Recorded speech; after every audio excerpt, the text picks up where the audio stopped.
Casey? Where's Casey anyway? What city is All right, Casey in? so Casey is in and around the San Diego area. San And Diego. Uh-huh. everyone, this uh, people internet community forum call, and we're delighted to have you with us today. So this is an open mic session, and we're glad to have you with us. Our uh, first call in August will feature Harvey, who's on with us. I am um, delighted to see you on with us. You've probably moved your molecules to wherever you're going to be speaking soon, but Yes. I know that your calendar did not allow you to be our featured speaker today, and so I'm glad. Actually, you had said it was Thursday, and so I couldn't do it Thursday. Okay. Well, I'm just pointing out Yeah, that but we we'll have do it August. We got it, buddy. we've done it on in August, and the point is that I'll just remind everyone our PCI calls are always on Tuesdays. That's our new day, Oh, got it. and it used to be on Sundays. I'm not saying that we'll never have a call on Sunday again, but we moved to because of Vox Populi. Please move it to the weekdays, and we've done that. So we're delighted to have everyone with us, and so it is an open mic. There was a conversation that Harvey and Brian were having as we got underway. So if you want to, start that again, pick a thread or start a new conversation, we're delighted to do that. Well, So Kevin, I'll take you up on that under one condition that go ahead. you, Kevin, will be like the moderator. And if I am the you, moderator. I know, but the thing is, don't feel free to interrupt me. But I'd like to, since I was thinking this was an open mic, It is. and particularly since we're talking to Harvey, I would like to explain. I'm going to mostly address my comments to Harvey because I'd like to entitle my talk Mei Lin and Me, Okay. because we all know, basically everybody in this group knows Mei Lin, right? We just saw her again yesterday at the Royal uh, Academy of Arts and Right. Sciences in the UK with Vint and everyone. So another 50th anniversary celebration under our belt, Brian. Yes. I was down at the one at the Computer History Museum with a lot of us local guys from the Bay Area. Good. And I saw her there. But this is the way I'd like to start my story about Mei Lin. Um, Tomorrow, I am having a conference call with Harvard Business School, Mhm. the United States Department of Commerce, the Mhm. United States Census Bureau, and the National League of Cities regarding our upcoming sprint. Uh, and For those of you who are not familiar with the word sprint, the government creates typically like a 15-week effort where the federal government bends over in the most gracious ways to assist private sector, nonprofits to advance leading edge technology. Mhm. And the subject of the sprint that's going to take place this summer, which I am participating in, um, is basically community health measurement. How do you measure community health? Is in three words. And But this whole adventure started with Mei Lin. And I'd like to just tell you how it started, since so many of us have her as our central touch point. Um, Let me think. I Let me get personal history. I graduated from Fordham, the great Jesuit liberal arts college in Bronx, New York, and knew nothing, zero, nothing, zip, nero, except I love Star Trek and I was in the ROTC. I became commissioned, immediately went on active duty, and because I arranged to go to the US Army Computer School. So I graduated from the computer school in 1970, immediately went, much like Harvey there, I went to graduate school at George Washington and got an MBA in information technology. Then immediately went to law school, working full time at Sperry Univac, and I went to law school at night and became a licensed California high technology computer lawyer in 1979.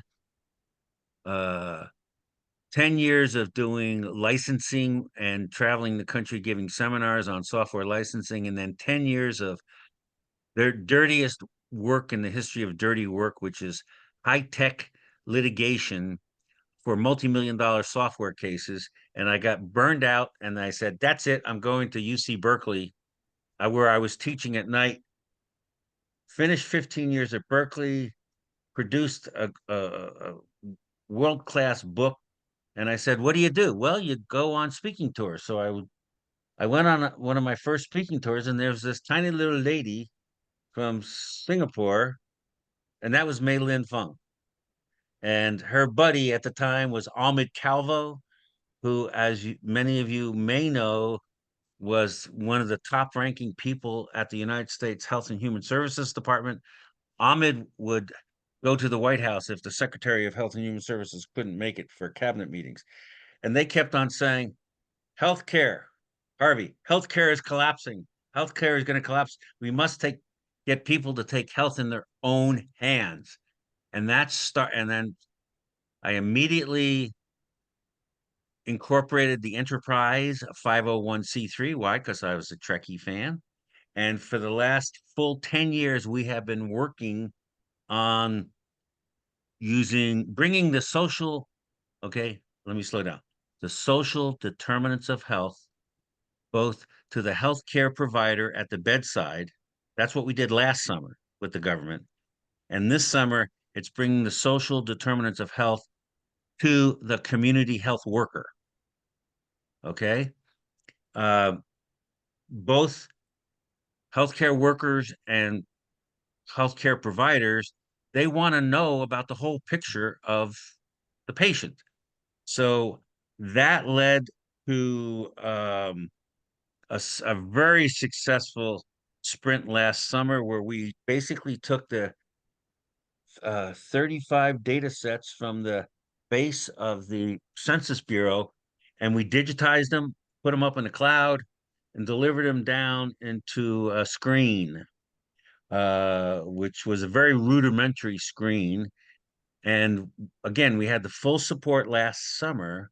Brian, excuse me, when you talk about screen, are you talking about looking at a screen or it's a screener? Okay, that allows you to do a diagnostic. To please No, define. no, well, it's a screen that thank you. I feel like I'm talking so fast. Let me slow down a little bit. Kevin, when I say a screen, it's what the healthcare provider or the community health worker looks at, which allows them to either make an evaluation on their diagnosis of what's the lifestyle. Like, for example, a patient, clean air, clean water, gun violence, depression, education, job security, all that.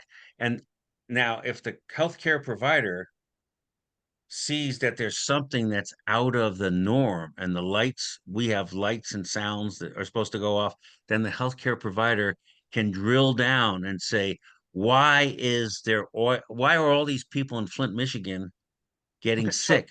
so it's an executive information system for healthcare that has multiple indicators on a single screen. Yes? Yes, but I wouldn't call it executive. I would call it, Well, I'm just saying that's a term of art for a class of yeah, systems, right? yes, yeah.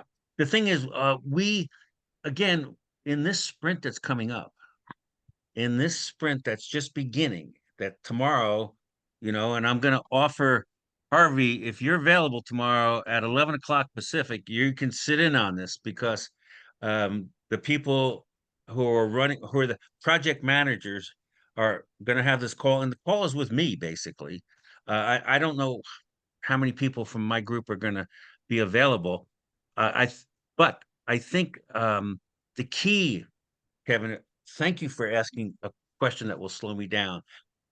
I believe like all we humans do, is you can have an executive screen, but you've got to be able to drill down to get to the data that's going to potentially be really important to you.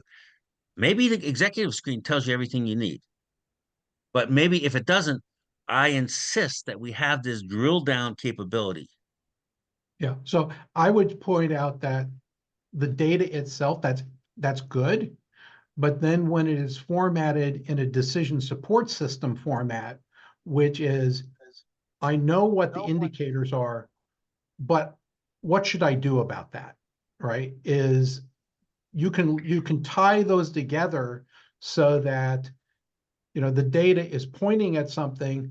Here are the drop down of, here are things that can be done in those circumstances that are Well, known. All right, or you could do something else, but it's like completed staff work, right, from a system point of view, or an RPA, robotics process automation point of view. okay, but let me tell you my orientation as a former trial lawyer Yes. and someone who is hypersensitive about medical malpractice. Hmm. We are the enterprise is a data science company, Hmm. because once, in my humble opinion, which is, quite experienced with 10 years of being in a courtroom, um, once once you, Kevin, slide into here, your system, you got to be real careful. So what we say right now is we are a data science company. We are we stay in our own lane, and we leave it completely up to the medical doctor or the nurse practitioner to basically take the data, and then with their own personal experience, with their own instincts, with their and equipped now not just with the electronic health record. Oh yeah, see, our screen sits right next to the electronic health record, and the healthcare provider, if they want to drill down on the electronic health record for Kevin Clark, that's easy enough to do. Click, click, click. But if they also want to click on the social determinants, I can tell you where Kevin lives, his water, gun violence, depression rate, suicide rate, all the things that make up the social determinants of health. I think the entire industry agrees comprises 50% of a person's health, the social determinants. Yeah, and we've had Katarzyna Vak, right, from the Quality of Life Lab out of Geneva with us before, Mhm. and we understand that those kinds of issues are important to take into consideration. In fact, we've discussed that in previous forums that GDP as a measure is like describing in a restaurant the back of the house. It's only describing the kitchen, where the stuff is made, right? It does not describe the actual full eating experience that people are having in the front of the house and everything else. And we don't have a good measure for what you might refer to as the gross domestic experience, right? So we need to be able to build, measures in there. And by the way, I agree, it's a design choice about whether you want to get into decision support or not. Because if you have highly skilled people and there are litigation issues or privacy issues, right? But it's a design issue. It's not a capability issue. So keep going. Okay, thank you. Here's the other thing. Um, I've been doing this singular topic. Malin is considered an admiral in our Starfleet. So she's one of our oh yeah, no, we have 35 people. Everybody has a rank. Now, of course, I'm Captain Kirk, obviously, but we have three admirals, we have five captains, we have seven or eight lieutenant commanders, we got a bunch of lieutenants and ensigns. So we all, and the How many structure are is run. wearing red shirts? Ben, what? How many are wearing red shirts? How Oh many yes, how many are going to about die this episode? about five, the engineering people. Oh yeah, no, it keeps everything straight. Everybody gets it, except the real young kids. They're not up. But here's the point I'm trying to make to Kevin. The social determinants have been talked about for more than 10 years, how important they are. But Mhm. I can tell you this in all humility, nobody knows what to do about it except us, because I've been tracking. There's 1,000 people that will tell you, oh, social determinants are really important, but we're building the machine in the cloud to do the algorithms, trade secret algorithms, and then we deliver useful. But again, the big thing that we're going to be working on this summer for this sprint is just what you said, the UI UX, making it agile, fragile, not fragile, agile, and particularly in a medical setting, a cardiologist may need to look at different things than an optometrist or an ophthalmologist. So we want to be able to have customized screens to boot. Okay, so good unpack of, what's underway, as we normally have in these settings. So what do you need? Okay, you're in a community setting, right? Are there Oh things yeah, you yeah, do that's not easy. That's have? easy. Big, so ask for something so that other Yeah, people. yeah. There's two things that we clearly need. Um, the young guy who wrote the application that was so successful last summer wrote it in Python. Python stinks. Python. So what we're trying to do is move the application from Baltimore. For last summer sprint, it was running out of Baltimore, and of course he was a young graduate student. We had 4 UC Berkeley data science graduate students. I'm a UC Berkeley emeriti, so Okay, I don't know, that but helps a little bit. okay, But you're we going. need What do you need? Python expertise, Python expertise. And the second thing we need is this enhanced graphics programming skills. We've got a rudimentary. Um, we have the demo. I have the demo that we did last summer on a video, and I could send it to anybody who's interested in getting involved, because that takes us where we were last summer. This summer, we're basically last summer we proved out the minimum viable product, the MVP. For this summer, uh, again, I'm the captain, so I insist that there's one thing that we're doing, and that's only one thing. We're getting a beta version to actually put in hospitals and community centers to test out, kick the tires, and that kind of stuff. But I've told the people at the project management level, we need Python. We may decide to move our application off of Python, but we need Python talent, and we also need heavy duty capabilities of uh, uh, UI UX. I don't know. That's what I call it. UI UX. That's my answer. Does that make sense, Okay, Kevin? sure. Yeah. Um, Hard to so come by. no, I hear you. I mean, I think some of us, all right, who are either listening now or will be listening later could help. One thing that I don't really understand the framework as well as you do. Help me understand, we're all very familiar with the recent saga of OpenAI starting off as a not-for-profit, and then all of a sudden it pivots into, we would like a lot of money, all right? And, the fact is that if this starts off as, government, private sector collaboration, and you get into beta, and people have been volunteering all this time, is what's the ultimate destiny for this thing? Is this, chartered as open source? Is it supposed to go land in a company and then get grown as a profit center to support Excellent healthcare? question. How does that work? Because, we'd like to understand the motivations of the players. Absolutely. It's an excellent question. And so you're stuck with me telling you another story, though, Kevin, with your permission. Yeah, Uh, but in in we're well gonna in we're gonna switch to another topic at the top of the hour, so no problem. okay, and that's fine. Yeah, that's what I'm saying. You're the moderator, and so but I think this is relevant.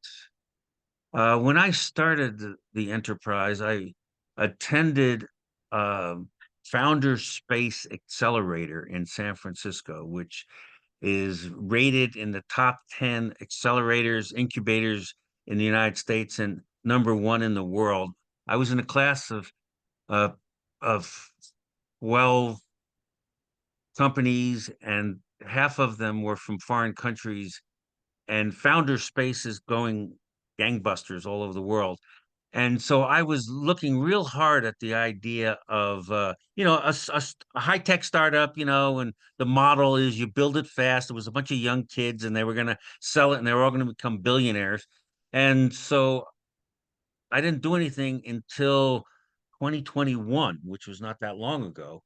And I said, well, and as a lawyer, it's very easy. So I incorporated a for-profit, and it was called Social Determinants Indexing Incorporated. And from that day to about a month ago, it was sitting there. In fact, the legal entity that we did last summer's sprint was the for-profit. It was SDI. And then something dramatic happened. My wife and I became addicted to this show called The Resident on Netflix. And in the course of 6 seasons and 15 episodes, it shows what private equity money has done to healthcare, how venture capitalists and private equity money has deteriorated healthcare in this country. And I said, that's it. I shut down our for profit. And I said to myself, we are going to stay as a non-for-profit. And not only that, I have been a member of Rotary International for about 40 years. And I said to my buddies, men and women in Rotary, I said, that's it. Rotary is legitimately giving credit for basically eliminating polio in the world. It's 1.4 million members in 45,000 clubs in 175 something countries. And I said, our ultimate goal, we're going to do the United States, obviously, because we're working with the Census Bureau. We want to improve. But our long-term goal is the world. And then when we die, we'll have a smile on our face, Kevin. All right. So, That's the motive. okay. That's the game plan. So it's a not-for-profit foundation now? No, it's a California nonprofit. Okay. I don't No, actually I'm know what saying, but did you, we've put it this way. We've never raised a penny. No one has ever been paid a dime, including me. I've invested my own personal money. I'm just saying, did you convert the for-profit to a not-for-profit, or did you just close down one and start the other? Well, the nonprofit has been active for 10 years. Okay, We're so still, it was yeah, operating in parallel. yeah, exactly. And I just shut down the for-profit. Okay. So we heard that you're looking for Python skills, graphics skills, and programming, right, that supports UI UX, right? Yeah, that's our critical path. Everything else we can live with and So fake. put into chat, all right, I see that you've got an @ but put in the how do they contact you, directly with an email address, please. Okay. Plus, we have a website. That's fine. I'm Uh, just, whatever the path forward. I'm sorry. I don't see the chat. Okay, Oh, I went more. Okay, here it is. there you There's go. chats. So I'm gonna put in chat, And chat, and and thanks okay, this is to everyone. So I'm thanks gonna for put sharing my that story with us. And if people are interested in um, helping, coordinating, so on and so forth. I know Malin has been very active in a variety of crisis and emergency response systems in the state of California.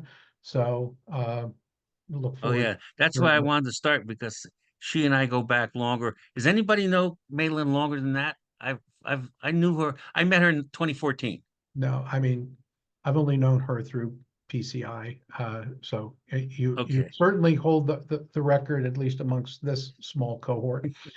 I see Mark Prinsky's hand up. So Mark, Yes, Mark. jump in. Let me unmute. Good morning, everybody. Good Good morning. Nice to see you. So I have one a request and a comment. And this could be the topic for the next thing. I just finished my book, which is called Third Millennium Kids, and it's a book for it's a hell yes low stress guide for everybody. And I'm very interested in thinking about Rotary as a potential market, as a group of people who really would be interested in knowing more about the coming generation of young people and how the world is going to be different and what they should do differently. So if there's a way for us to connect around that, Brian, I would really appreciate Well, that. why don't you send me an email and we can chat offline? I will do that, and you put your email into the chat. The second thing is just something that hit me as you were talking. You said something. You said 50% of whatever you said, health is social or something words to Yeah, that the effect. social, yeah. Yeah. There's When I hear a number like that, it says to me, this guy is pulling a number out of his ass, and I'm not going to believe him. So I'm just cautioning you to be careful when you pull out a number like 50%, that what you Mark, I really need to mean is a stop you. lot. I need to stop you, Mark. I did not pull the number out of the air. It comes from a U.S. government report. I've got the chapter verse. So please, I'm a trial lawyer. I don't pull numbers out of the ass.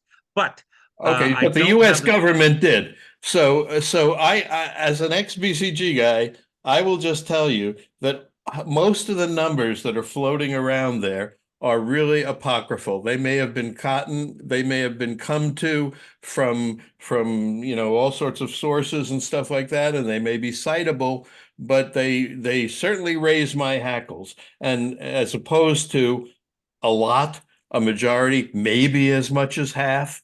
Those kind of things make a lot more sense to me than to pull a number out. I'm just saying this as not to criticize you, just to tell you my reaction. It's fine. You're entitled to your opinion. I disagree with you respectfully, and let's move on. Okay. Interestingly, I had a client, I'm not going to name the client, right? But I had a client one time that was in the human longevity, right, business. And he would talk publicly about being able to use engineering to get human life expectancy up to 1,000 years, right? And I just sat him down and I said, I've done I did the polling research for you, and let me tell you, the outside extreme of belief is, I'm sure that you have, the tech that supports that point of view. However, if you said that you could double life expectancy and at the outside, could get us up to living for 300 years, that is the edge of believability, right?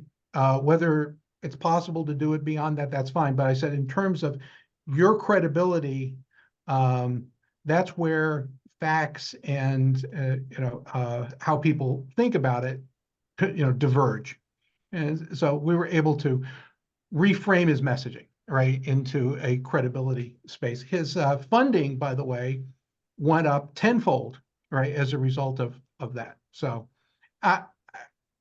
it has nothing to do with the discussion that just took place, but it prompts me to just remind that there's a difference between what's real and what people are willing to believe. Right. And Mark, you said you had a follow-on topic. What is the follow-on topic? Or by the way, I got to believe that third millennium kids know how to program in Python. All right, could you get an army of those Python kids to help Brian with his work? There you go. Or you could just go down to the Everglades. They have a lot of them down there, Yeah, right? Ben says, that every, community college and, legit university's got a ton of Python programmers. So that's Yeah, good. Python would be the most common language of the last 5 or 6 years at least. I started teaching Python 10 years ago, and to even high school kids growing in there. So it is the most frequently used language. And it's most accessible right now. Python and R. If you go to the graduate schools, it would be Python and R. And all of them on the analytics side would have data visualization, which you need for your shell, No, your wrappers. Ben, come on, I know that. The thing is, I've been on the Berkeley campus for 15 years. I taught for 18 years on the Berkeley campus. And the thing is, I would rather have Ben, help us interpret this code and be done with it rather than screw around. I mean, I've had interns. Last summer, we had 4 interns. I've just written to UC Berkeley for another 4 interns, but not college kids, not community college. I'm talking about graduate, mid-career data science. Those are the only people I'm going to waste my time with. But Ben, I would love to waste my time with you. I could send you the file today. I could send you the file in an hour and you can tell me if you want to help us. Because what we're doing is building something really big and important. And we've got, like I said at the beginning, if you're at the beginning of the call, tomorrow at 11 o'clock Pacific, Harvard Business School, the U.S. Commerce Department, the U.S. Census Bureau, the League of Cities, the UC Berkeley Emeriti, and then my nonprofit, the Enterprise. Ben, how about you help us? Tomorrow, I am on all day with the Young African Leaders Initiative Okay, well, not in you don't have to be in Atlanta, the but call, but no, if you no. But if let you allow me, I will send you the file that we are trying to yeah, decipher, and you can help us feel decipher. feel free. But I Okay. also suggest that Chat GPT 4.0 is very good at interpreting. Even put that into there and ask it to describe your No, software and see if not it not comes. not no. I'm the lawyer for the group, and you're asking for trouble. But I'm saying, do I have your email address? Can you post your email address, please, and I'll send it to you within the All hour. right. And we can help. I mean, this is where PCI can really. I mean, I'm not interested. I mean, I know about community college. I got a lifetime teaching credential at the California community colleges in business, computers, and law. So I know about community colleges, but I'm not dealing with community colleges. Now, Ben Kaczynski, that's my kind of guy. All right, very good. And I assume, Brian, that you've got that your organization has a repository that's keeping track of all of this in a GitHub or something so that You there's a know, provenance. I could. I mean, I think I can. we Can don't you? know, we don't If you know each can, other, so I'm asking, no, Kevin, if you can give me host control, I will blow your socks off with how we keep track of all this stuff. Well, Now, I'm going to give you host control. I'm going to allow you to share. okay, does that allow me to get to, can I share? Absolutely. Yeah. Okay, hold on, boys. You ain't gonna see anything.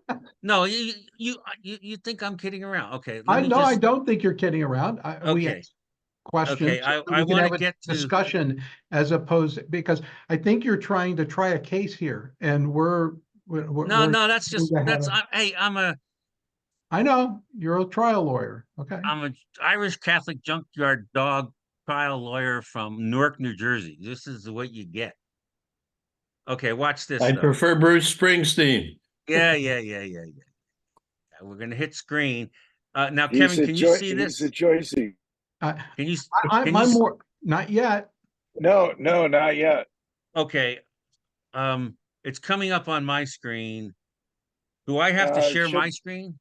You well have, when you click share, hit your desktop. The windows will come up what to share, and choose desktop. Okay, okay. not, it's on my Google, right? Well, that's fine, but Well, then when you get to that screen, you click on it and then say, share that one with us. Okay, okay, cool. Okay. Assuming now where is the share button? Damn it, I it's got at it the up. Usually at the top. It's bottom or on top, yeah, top or the It bottom. usually shows up at the, oh, I hate these moments of delay. It's sitting on my screen. Um, because your time is very valuable and I respect it. Okay, let me try this again. I don't know. Have I dropped out of Zoom? I'm not seeing the Zoom No, you're prompts. not, because we see you. You're we can fine. hear you and see you, so you're still in Zoom for sure. Okay, The Kevin, talk the me through. menu's the I got my menu's either Google. the top or the bottom. Either way, and move your mouse and it should reveal the menu either at the top or the bottom. Around the middle, there's something called share. You Oh click on yeah, that. I'm not getting. It's not moving. Share screen. Okay, there. I can see you guys now. If I lower that mask, so because I can see the recording view sign in. I'm clicking off the. I'm going to give you an alternative. Okay, I found. I clicked these three buttons and it says share. There So you go. okay, cool. Now, if I hit share Uh, again, There you go. You're coming up. there you go. okay, There's the There you there's enterprise. the go. enterprise, right? Yeah, we can see Right. it. So now if I go to Google, I think this,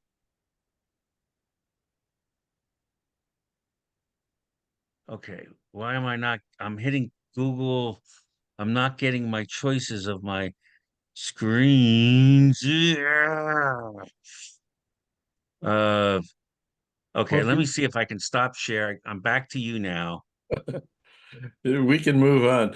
Okay, yeah, yeah. I tell you what, next time we'll do it. I'll show it. It was basically it was going to be a picture because I think it's so damn entertaining. We have, let me describe it. We have a cloud under the company called Bluescape, which has 100, 300 of our research articles on the screen, videos, photographs, charts. We can project that under a screen that's 30-foot long and 10-foot high. We can move things around just like it's a poster board, but you don't, uh, Ben, you know what I'm talking about? Yeah, like a mind map. We call them our knowledge graph. Yeah, well, this is the company is called Bluescape. It's and the thing is, it's unlimited. So we have it Yeah. all sorted under all of our different subject matters, and when you want to look up something, you go to an index, and then Zoom in. you can actually see the documents, and then you can just click on them and download them, or you can read them on the spot. We'll do that next time, okay, very just good. for fun. And so I'm gonna if we don't have um a topic that somebody wants to bring up, I'm gonna pull up an adjacency for a moment. Mark, you raised I your do have a topic, but you can do your adjacency first. okay. So in a recent conversation with the Washington State Department of Health, we had, created one of these decision support systems for safely reopening small and medium-sized businesses in the state of Washington, right? And you could drill down right down to the county level because health is done at the county level. What you would be able to do by typology of business and choices that you could make in terms of, reopening safely in the wake of COVID. So anyway, we're talking, and she said, one of the issues that has come up that's related to what you're discussing, Brian, that is of keen interest across the nation right now is epidemic of loneliness. Okay. Hell yeah! Epidemic of loneliness is now a public health, it's right in the, top of the list. All right.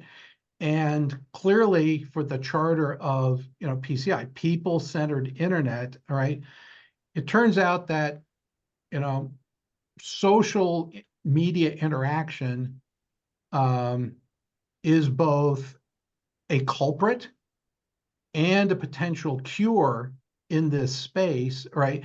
If it creates connectivity that results in human connection as opposed to just more, mediation, right?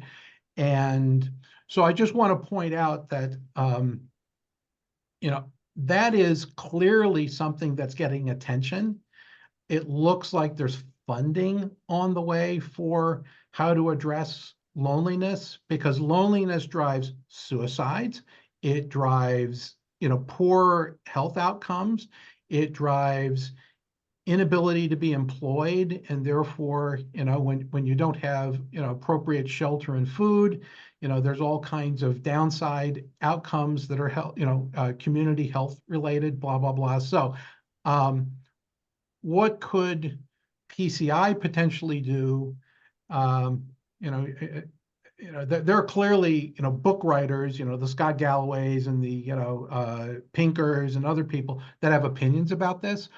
What do we think we could do? And Mark, what would we be able to do to prepare these kids for a more successful future as opposed to one, growing up in isolation? Yeah. I throw that out as a topic. All right. And maybe a bridge to what you. I got a comment when you're ready. I think it's a good topic too.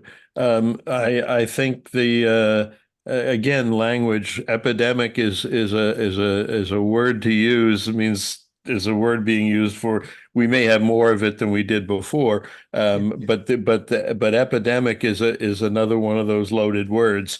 It's a very interesting thing. I don't want my phone to go off here. Go on, Brian. Well, let me make my talk. comment. You go talk while I start. In our presentation, in our PowerPoint, we have the article written, Kevin, by the United States Surgeon General Murphy, Murphy, on the subject of loneliness. Vivek Murthy, right? Yes, yes. And again, would it be helpful if I sent you the article and then you could distribute it to whoever you want? Is that the role that you play here, Kevin? I don't know. That can be done when we send out the recording. Okay, good. Okay, I'll send you the article. And let me tell you how I look at it as the captain of the Enterprise. See, you guys are in the generation where you get all the Enterprise jokes. A lot of the young kids don't get them. But it's this. I put this to my people. No. Let me stand corrected. I put this to the Census Bureau. You guys are not measuring the right things. You got to measure loneliness. So when you go, whatever you do, and I don't know how you do it, but you, the Census Bureau, you got to measure things that matter, and you got to start measuring things that matter to the health and wellness of this country. So that's how you're asking me I've already done it. I put it to the Census Bureau because, that's so as part of this sprint that's going to start. Actually, the kickoff is going to be August, but I have the call tomorrow. And the thing is, this is the kind of thing that I intend to vigorously push the government to do. Yeah. The Census Bureau has a subgroup that is dedicated to innovation that you should ask to be connected to the lead of that group. Because they do studies that are interstitial to what happens every 10 years. Right. And, that's what you've got to tie into, because you don't want to wait for that big wave that is relatively locked down. You want to, look at something else, that's more flexible and adaptive. Right. And that group. Kevin, can I share with you the good parts and the bad parts of the Census Bureau? Let's pick on them. Government. Here's my take. The Census Bureau, and I think you will agree with me if you think about it. The analogy I use is they collect all this data and they put it on the shelves, just like a shopping, a grocery store. If you want something, and last summer I forced myself to do this. I had to get the shopping cart. I had to walk up and down the aisles and pick and choose the data you want to answer your question. That's the government model. That's the 180-degree difference than our model.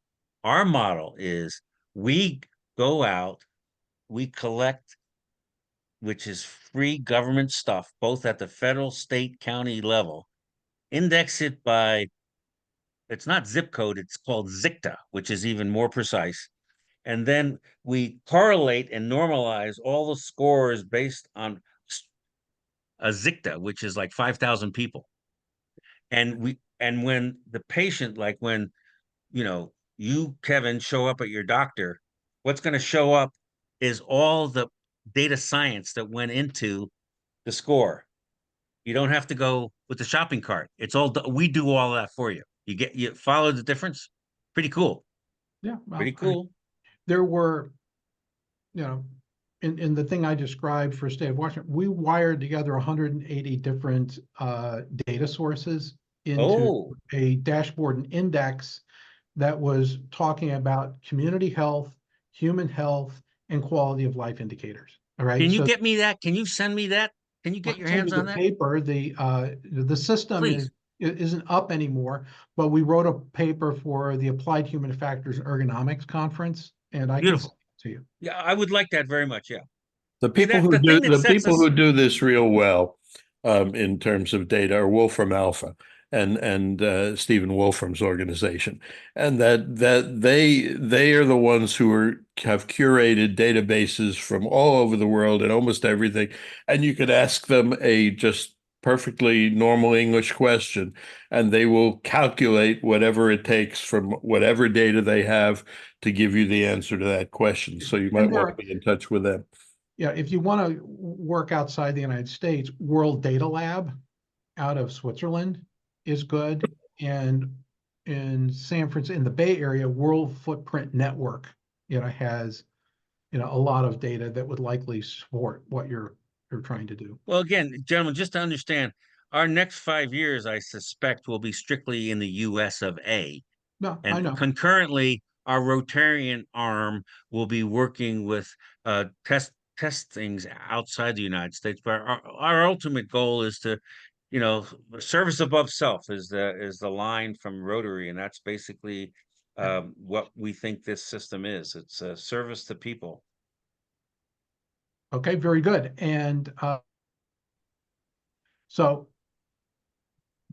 Mark, do you want a segue to? Yes, I do. I have now completed my book, and it's in India being formatted, and that means I move to a marketing phase, and the book is a book that would appeal to ideally to parents and teachers, and it's more or less written for adults about young people. Young people might be interested as well. The group of parents in particular, and I've written other books like this where I've tried to reach them, is a hard audience to reach as a marketing target. And so particularly parents of young kids, not infants, but young kids. And so I'm interested in thoughts and suggestions of what I might do to reach more of those people in a marketing sense. We're just getting started now, and we have a cover. I can, let me share my cover with you. Can I do that for a second? Sure. Share screen. I mean, let's see if the system works. Well, let's see if I have a cover that's on the. I have to call it up first on my screen before I do that. So, but anyway, we do have a nice cover, and well, you have a this is nice in the way. This is in the way of the cover. Here it is, cover 5, big. I'll get it up on my screen, make it large, and then share my screen. What does it say? No, Can you see it? You got it. Yeah, Yeah, yeah. we see it. You can see it. Okay, so there's the nice cover for my book. But that's the, and hopefully it will be on Amazon in a month or so. Um, what I'm going to try to do is get this message. It's a very different message about young people. It's about enthusiasm, and it's about low stress, and it's about imagination and self-knowledge and real world accomplishment. So any suggestions that anybody has to promote this book in to large audiences would be very welcome. Mark? Yes. Okay. I'm just missed you for a second. I think my screen froze. For a moment there, your California driver's license was. Yes, that was a different screen. Okay. I Well, know, I don't know. but just stop for a second. But it's a privacy issue because it had all of your information on Yeah, there. yeah. So We'll I just edit want to that. make a notation for Schneider Cut it to out. edit that out, okay? Because it's a, you know, it's a privacy violation, and we want to make sure that that doesn't get reshared. All right. Okay, Thank go ahead, you. Mark. Thank you. Well, Yeah. Mark, since you asked, this is my 166 page of UC Berkeley, which took me 16 years. I've recently, in 2022, I received a National Independent Christian Writers Association Oy. award for my book, In the Company of Men. Um, and I hate marketing. I don't do marketing. My wife doesn't do marketing. So it's takes all the joy of writing is the marketing part. So grit yourself, Mark, because marketing is a pain in the ass. 100%. And that's why Yeah. I would rather write a new book than do marketing. On the other Yeah. hand, this book has got a message that really, I think, would be useful and welcome, and goes against a lot of the grain of what people are saying, which is take away the cell phones and do the kind of thing. And it ties back into the loneliness thing because and I just want people to hear the other side of the story. I mean, people have called this book well-known people have called this book brilliant and stunning, and John Seeley Brown likes it, and Michael Fullen likes it, and but it's going to be a tough message to get across to the crowd that wants to ban phones, and the crowd that sees the world in terms of what we were starting to talk about in terms of loneliness and depression and all this kind of stuff. And that's not the world of all kids. That's the world of some kids. So this is the same thing with loneliness. If we can go back for a second, since this, if you want to give me suggestions, I'm happy to. It's really important to think about this in a very broad way, and a much broader way to say we have an epidemic of loneliness. I mean, that's a nice marketing term. Talk about marketing. That's a marketing term. And Stop for a second. Okay, again, the source for that term came from a public health official. It I didn't. know, I Okay, know, I know where it came from, and I read the report. But the not. I have to go back and read it again. But the fact, this is a big horse for me. The fact that we can cite things, the fact that there is some research that says something, the fact that this says this, and is not enough. People take this stuff and then they draw conclusions from it that are not justified. And this is what you're big on this, Kevin, unjustified assumptions, and it's very I'm concerned about this because and I'm very concerned when we talk about old people and young people. There's a huge difference in terms of, now that I'm getting old and I'm starting to feel lonely because I don't have somebody to take a walk with because they're dead. That's one kind of loneliness. The other kind of loneliness is kids who have nobody to connect with or to talk with, and that's a different kind of loneliness. And we've got to figure out, this is a very nuanced topic, it seems to me. And we got to figure out those people who are not lonely. And what percentage are they when you talk about percentage? And so are you saying that 20% are lonely? Well, that means 80% are not. So let's kind of think about this more carefully is my perspective. I saw the head of research for Disney recently after I delivered a keynote address, and he was the next day, and he said, "Look, this is the way you have to look at the statistics." He said, "Tell me what number you want, all right? And then I'll tell you what the margin of error is, right? If you want it, if the data came in and said, there's a 30% chance of success, but you'd like it to be 80%, great, all right? So now it's 80%, but the margin of error is plus or minus, 30 points, all right? So, you can restate data in a lot of different ways.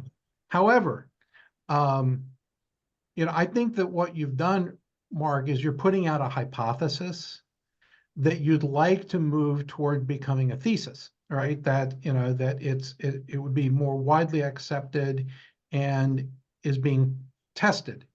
So I think you, after you get your book out in the marketplace, need to suggest what data seems to be missing that now needs to, come into existence that would move your hypothesis to thesis, right? And that would be part of your outreach, all right? For read this, and then decide, what data is missing, or what is the substance that would cause resources to flow in the way that my hypothesis suggests. Because the people who actually provide those resources want to see data, right? To support, they will not fund a story, all right? In fact, I've, seen, organizations that do that work, and that's what they traffic in is narrative.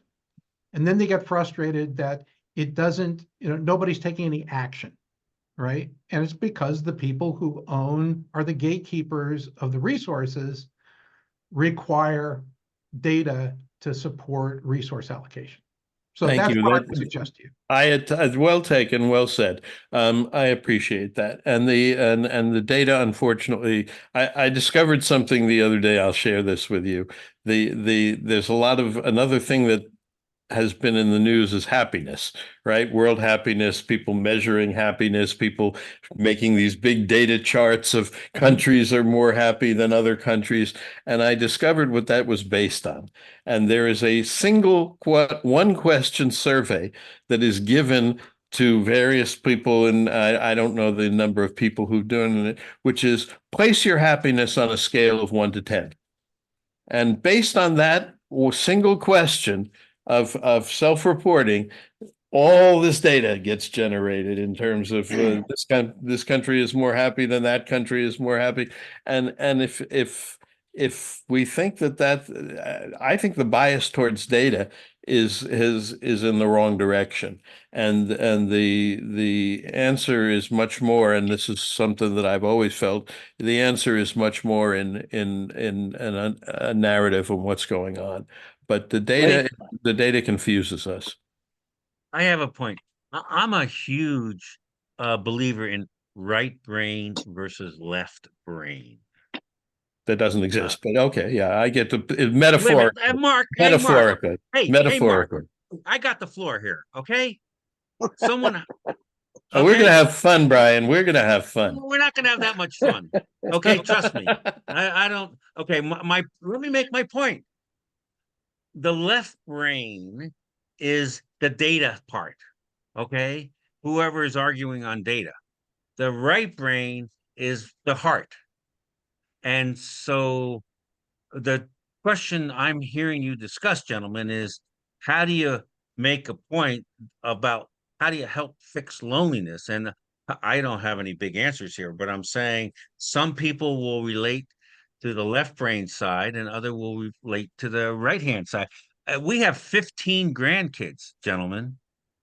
Now, and we're trying to figure all of them out, and we have 6 kids, and some we can figure out and some we can't figure out, and what the hell? Yeah. That's So we're that's at the all. bottom of the hour so I just want to point out that this is the end of the formal part of our time together. We, as a You call tradition, that formal? keep Sorry, going, that was a joke. keep, we keep going for a half an hour in overtime.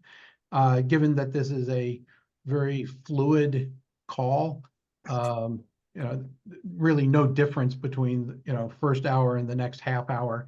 And we'll see how much more we have to discuss. So, but for those of you who need to drop, all right, for any reason, thank you for being with us. So now we're in overtime. There's there's several different models that have been suggested, Brian. I understand yours. I wanted to recommend that you might want to take a look at Ian McGilchrist's view in his book, The Master and His Emissary, The Divided Brain and the Making of the Western World. He is a neuroscientist out of Isle of Skye, but he kind of goes into London, to do his work, but that's where he lives, right? Uh-huh. As a Scotch drinker, before I stopped drinking, I make great Scotch, all right? But point is, he looks at that and thinks of quality as being the primary difference between left But you brain. just broke up when you said that word. Yeah. Think of, Can you hear me now? yes. Yeah. Okay. His point of view, what he documents in the book is that hemisphere and right hemisphere is more about quality of attention, right? And quality of attention, the way that he describes it is, observe a bird pecking at a seed, okay? The right eye connected to the left hemisphere of the brain is looking down at the seed to peck. That is the focused attention mechanism of the brain. The other eye is looking up at the sky and the surroundings to say, is there a better food source? Is there danger, coming, right? It is the broader attention, quality of the brain that's connected to the right hemisphere, right? We've had logical creative, right? We've had some other things that have described this. I find McGilchrist's description of brain functionality is compelling, the way that he describes it. So it's something for you to consider. It's an alternative theory. Well, just let me explain. Just in all humility, I am zero focused on one thing and one thing only, and that's building the beta. Everything else is so all due respect. Thank you, Kevin. I really enjoy your company here and I appreciate hearing you. But every single the way I look at it is when you are building a product, you've got a 95% failure rate. It's going to take every single ounce of energy I've had over the last 10 years. So that's where I am, gentlemen. So Mark, I'm not going to spend time with you at talking about marketing. I am building a product, and I hope Ben, I've got your email, buddy. I'm on you, Ben, like glue. Very Good. good. And who is if you're, I love the analogy, and if you're the Kirk, who's your Spock? I've had the same Spock, who's the co-author of this book and my other book. She's the #1 top educational instructional person at the University of California, Berkeley. And she and I have been working together for over 10 years. Name? Well, no, you don't need that, Mark. Okay, very good. She's a current employee of the campus. And are there other topics that we want to entertain today? Ben, anything you want to bring to the table today?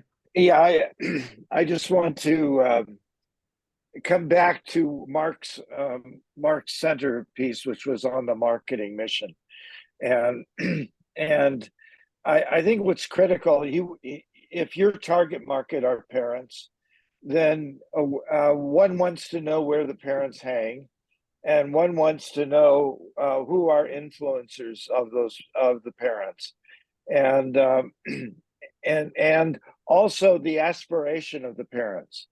We don't sell to how to develop people today. I want to work towards their aspirations, which is their aspiration is how do I I've already signed prepare this child Son of a bitch. for the 21st century they're in. Your book is titled The Third Millennium. Speak to that, and let that be the pull rather than a push side of it. You want to see his So background? Just look at my his background. See him. my marketing It's all campaign fake. Just, is Brian, I'm gonna mute you while you're having this. Oh, sorry. I apologize, gentlemen. Yes, I no was talking no. to my wife. So my campaign would be about if you want your child to enjoy the third millennium, this is I want to do something that help them live to their fullest in the 21st century, not again trying to fix the 20th century. Yep. And it's and how do I get them to seek to grab onto the aspiration they have for their child? Mhm. I like that. Thank you. So Ben, thanks for that coming from the Business School Department of Emory. What other George. things are on your mind right now that we need to address, or perhaps we'll close out a little early today? Well, one thing I would like to mention, and I had mentioned when Brian was talking earlier, that tomorrow I'm going to be with the YALE group, the Young African Leaders Initiative, Mandela Washington group, that I had hosted over at Emory last Friday, but I'm going to be with them all day tomorrow. And of course, as they go every day, they've gone to Microsoft, they've gone to Microsoft headquarters here in Atlanta, IBM, Google. They go to all the Delta, UPS, and so forth. And certainly, what they're hearing is every other word is AI. Although they're pronouncing it AI, they mean ML, and what they really mean is something we used to call statistics. And it's absent. Yeah, I agree there. I agree. And it's absent 3 E words. It's absent ethics, empathy, and explanation, as I challenge them, because these approaches, and I'm speaking as an AIOG, that where we started with semantics and ontologies, those are absent or trying to discover it statistically in the environment. And yet tomorrow morning, because the fellow from IBM is missing, he has COVID, I'm going to work with them on a GAI workshop. All morning long, we're going to make videos and presentations and custom GPTs to play around with. But the afternoon is all about first principles on technology evolution, so that they get a standpoint of a horizon of the future, 5 to 10 years forward. And a lot of that is looking back. I thought that, I don't know if any of you participated in Vince in the Royal Society activity yesterday. That was, I thought Vince's talk was excellent, and his brief overview. Yeah, I thought that the ending was magnificent, talking about that if we want different outcomes, we have to change the incentives. Right? I just thought that was exactly right. Well, and absolutely, because that's also where we lost track. The perverse incentives of advertising and other things like that led us astray. Yeah. And I would add to the list of that is that the KPIs also derail us, all right, because they are very narrow Kevin, and what's KPI, please? key performance indicators. They're Oh, the E performance indicators. EPI. Okay. no Thank No, you. key K. KPI, KEY performance KEY. indicators.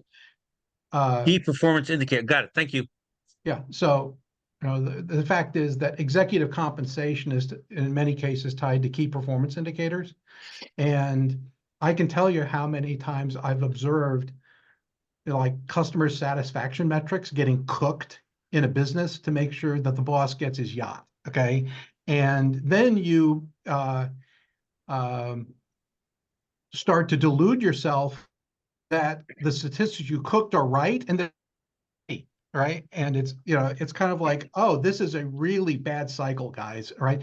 Decouple, right, that stuff and start to look at a broader set of things that are going to take you where you actually want to go as opposed to continuing to maintain, a current trajectory because businesses don't operate like Well, railroads anymore, that you're only going to go where the well, track takes you, that you can go off road now. but it's evident in the trail of when 80% of your revenue is based on advertising, as Google and Facebook are. There is a perverse incentive already embedded in your practice because it's evident in the record. It's That's a not in the part of it. practice. That's baked into your business model.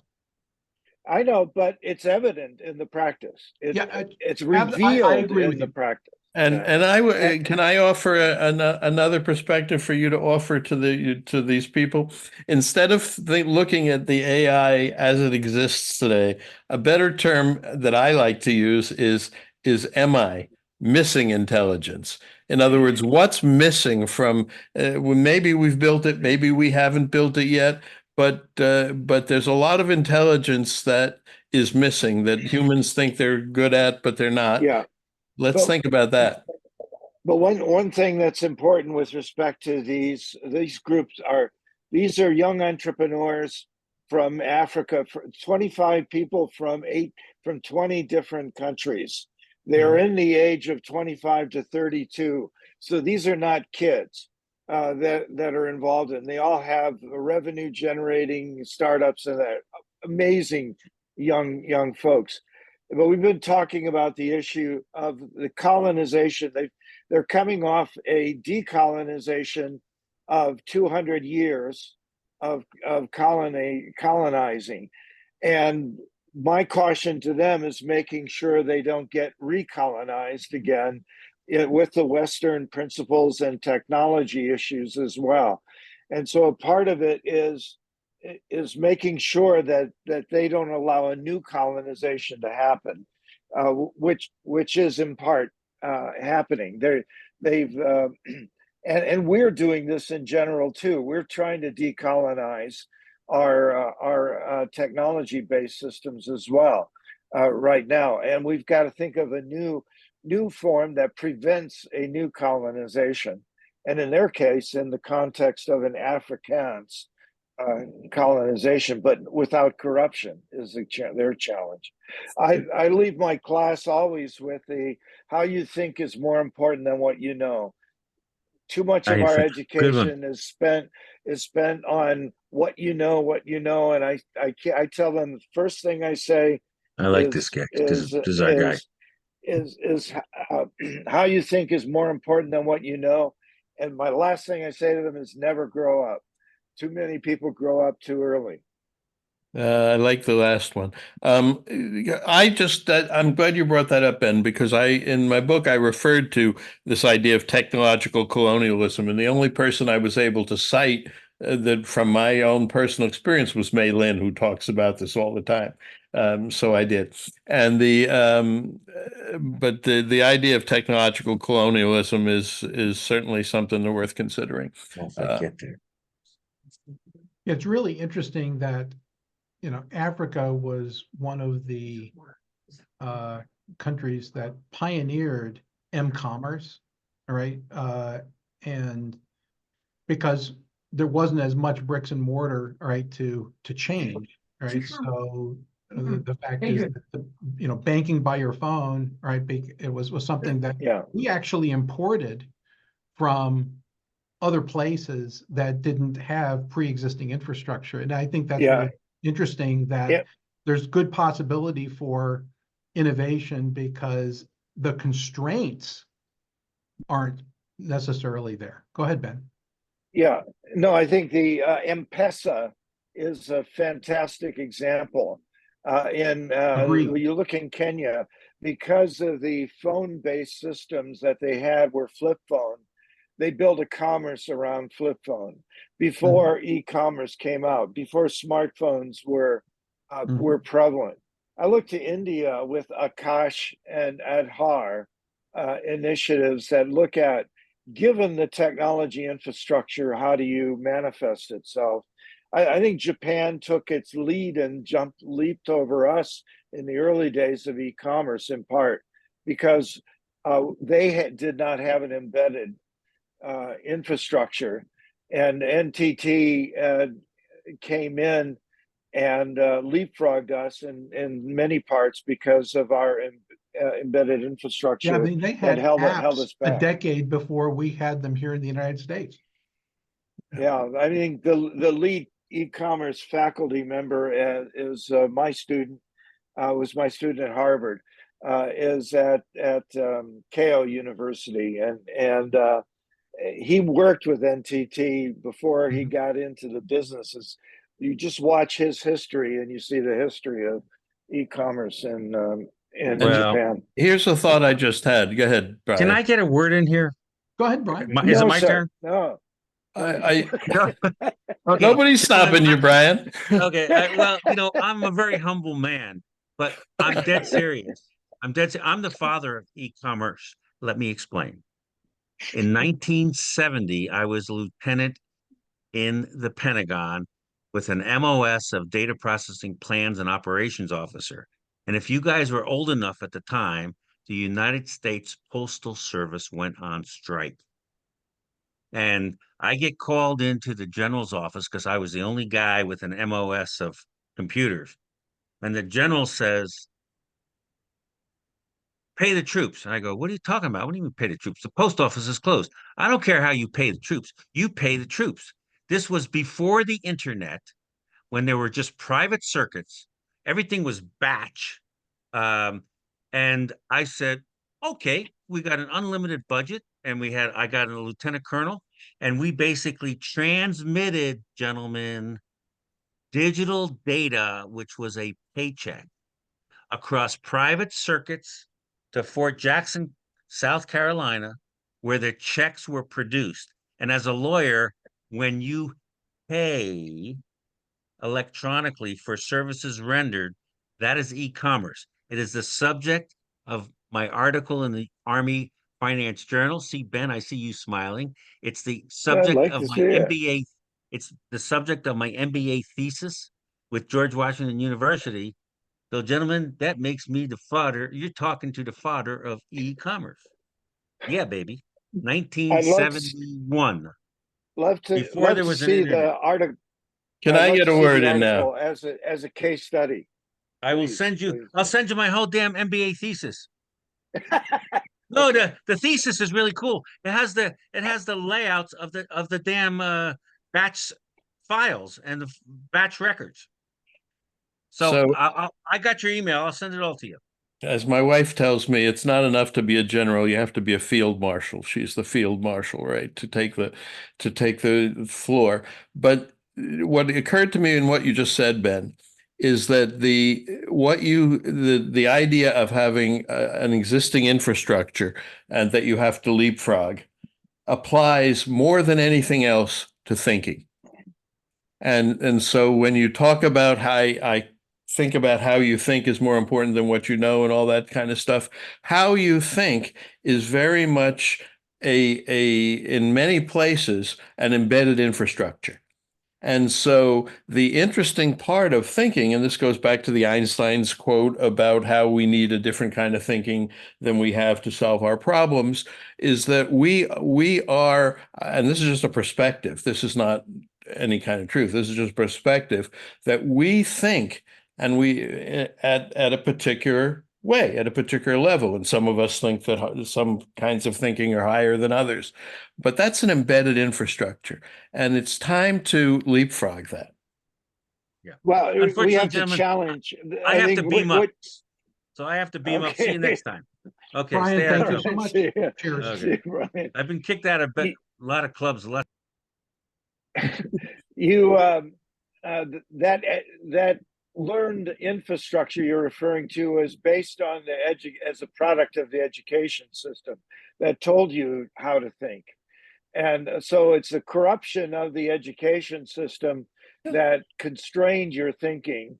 And I know you would agree with that, that led you to think that way, that you have to throw it away and question it and challenge it. Yeah. And so to the parent of the 21st century, that a part of them is, how do I get them to be to not get contaminated, but also they have to be respectful of the world they're living in, but not be constrained by it. Yeah, and the person who did that and had a huge campaign is Steve Jobs, and Think Different and all that kind of stuff, and it worked.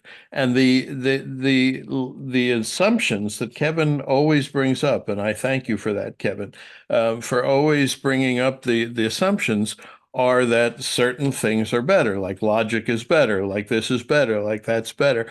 My take on AI, and I'll just throw this in there, is that the algorithmic thinking is just another way of thinking. It's thinking. You put words statistically in order and they come out, and amazingly they come out in good ways that I think it surprised everybody. We need to be open to new ways of doing what we've always done, because we're in such a different time, is my thesis. We have different lenses. I'm on the board of a company called Intera Solutions that is in balance, semantics and ontologies with ML and high dimensional math. This is a Princeton-based company. So you just take those three lenses, that you've got multiple lenses in looking at the problems, the wicked problems that are interesting, and you challenge your assumptions. I mean, we all three of us have echoed that through our discourse as well, through the periods, that you start by challenging your assumptions. I'm going to tell them tomorrow that you make your biggest mistakes in the first 5 minutes. And that's because you bring an assumption or assertion into the problem that comes and bites you later on. So you need to stretch the first 5 minutes in approaching any big problem. It's anyway. the classical model for brainstorming, or whatever you might want to call that kind of problem solving, is divergent thinking first, and then converging on what action you might want to take from that field of candidate ideas, right? And if you can add in rapid prototyping in between, right, to help make it more concrete, and that doesn't have to be physical, all right? I think that's just good way of approaching things, whether you've got an hour or a day or a week. So, at any rate, something you might consider, Ben, is something that one of my maxims has always been: if you hire a new employee, you have at most a week, probably a couple of days or a day, to ask them the question, what do we do in our organization that's really stupid? And therefore, so an interesting exercise might be to have them look at each other's enterprises and say, what are you doing that's really stupid? Yeah. By the way, Mark, what you just said is probably the most tragic part of mergers and acquisitions, is that when the organizations come together, or when the acquired company becomes part of the larger, the tendency is to say, you're now, becoming part of the Borg. You are now, going to become part of, the collective, and you'll do it our way. The reason you bought the company in the first place is that they think differently and do things differently than you did, and are more successful in some way, and you're adding it to your portfolio. You should really be examining how do they do things that should then change the larger organism, right? But in so many cases, the ego of the larger organization prevents that from happening, along with the business processes. So I could Yeah. not agree You should read my case study, teaching case on eBay's acquisition of Skype. It's a classic. Now, I was on the board of a company called Harbinger that was the first EDI over the internet with Previnos, and a long time ago. And we acquired 13 companies in 1 year. And how you assimilate so many failures in that. I put a reference to a book called Challenging Strategic Assumptions by a former colleague of mine, Dick Mason and Ian Mitroff, that you ought to look at. If you want to look at creating method around those practices of that divergent thinking, I think those, and they're students of Churchman, by the way, that I think they're good reads and good practices. All right.